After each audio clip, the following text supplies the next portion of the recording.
hai pralog baro phi ba shat pek ya kana ka channel jonga ta kana ka jingroi bu thom tam ta kana ka jingroi ro ka ba ai kerteng putra jisu tes ngap mo ngan rai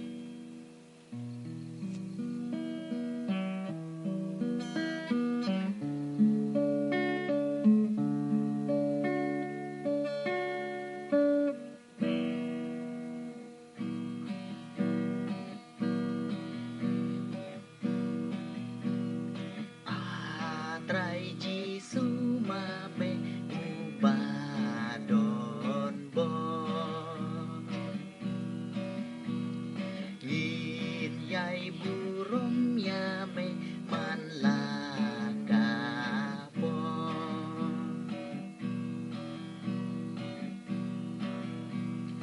me ju hi kai ya lên ti jing su breng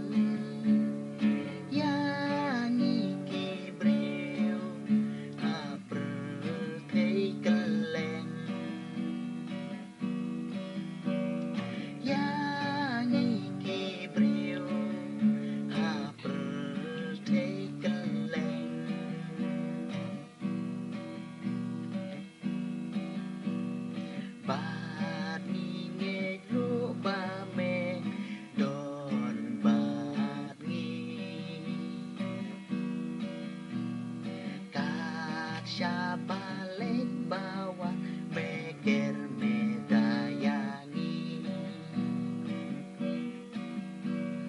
wat hajing at mirjong kajing yap nin yai duai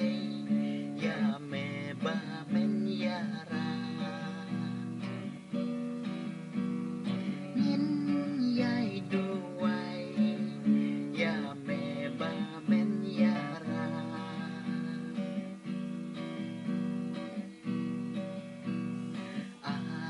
trai jisu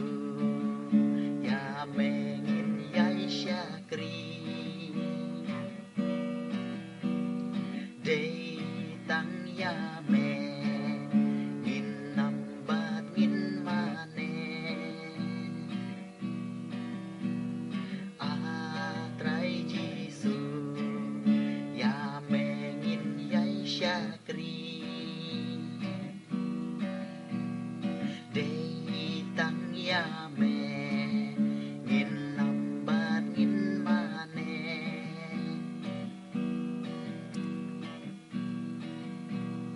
ba day ma me shisha ba don bor ba krau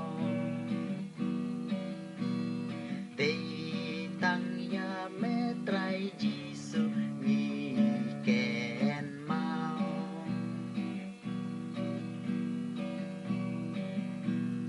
ngin yai syakri ya meman lakas ngingit ha me wat ladang myo ngingit ha me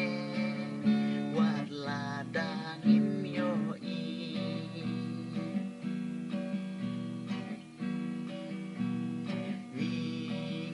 da shisha melong ukun ublei bat me wan shong sa bat sha birthday me ju hi kai ya ka ba valenti la we pernai bangin sayo lawe pernai bangin sayo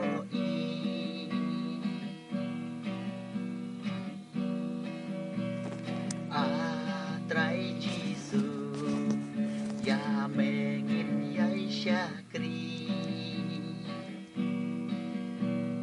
day tang ya me ngin nambat ngin mane